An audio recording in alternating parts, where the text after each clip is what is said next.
పండగంటే గుర్తొచ్చేది స్వీట్స్. అటువంటి స్వీట్స్ బయట కొనుక్కొని దేవుడికి నైవేద్యం పెట్టడం ఎంతవరకు కరెక్ట్?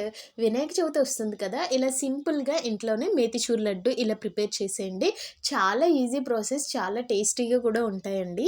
1 కప్ శనగపిండి తీసుకొని దాంట్లో 1 కప్ వాటర్ వేసుకొని లంప్స్ లేకుండా అంతా నీట్‌గా అయితే ఇలా మిక్స్ చేసేసుకోండి. కన్సిస్టెన్సీ అనేది ఇలా ఉండాలనమాట. ఇప్పుడు డీప్ ఫ్రైకి ఆయిల్ పెట్టుకొని అందులో అయితే మనం కలిపి పెట్టుకున్న బ్యాటర్‌ని అయితే ఇలా గుంట గరిటెతో అయితే వేసేసుకొని అటు ఇటు చక్కగా అయితే ఫ్రై చేయండి. కలర్ ఏం చేంజ్ అవ్వక్కర్లేదు.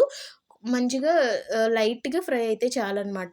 ఇలా తీసుకొని అంతా కూడా ఇలా ఫ్రై చేసుకొని పక్కన పెట్టుకోండి. 1 కప్ షుగర్‌కి 1 కప్ వాటర్ వేసుకొని ఒక ప్యాన్‌లో వేసేసుకొని స్టవ్ ఆన్ చేసి అంతా కరగనివ్వండి. ఈలోగా మనం ఫ్రై చేసుకున్నవన్నీ ఉన్నాయి కదా! అది మిక్సీ జార్‌లో వేసేసి కోర్స్‌గా అయితే గ్రైండ్ చేయండి. మరీ పేస్ట్ కింద కాదనమాట. వీడియోలో చూపిస్తున్నాను కదా! ఇలా బరకగా అయితే గ్రైండ్ చేసేయండి. ఇప్పుడు మన షుగర్ సిరప్ ఉంది కదా!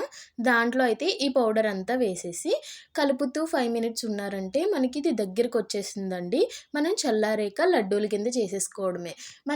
మన దగ్గర అయితే మోదకం మౌల్డ్ ఉంటే దాంట్లో కూడా ఇది పెట్టుకోవచ్చండి. మోదకం షేప్ వస్తది. ఇప్పుడైతే నేను ఇందులో డ్రై ఫ్రూట్స్ వేశాను. చక్కగా లడ్డూ చేసేయడమే. చాలా ఈజీగా చేసుకోవచ్చండి. ఫస్ట్ టైమ్ చేస్తున్నా సరే పర్ఫెక్ట్‌గా వస్తుందనమాట. ఈ వినాయక చవితికి చేసి ఎంజాయ్ చేయండి. ఈ వీడియో నచ్చితే లైక్ అండ్ సబ్స్క్రైబ్. బాయ్.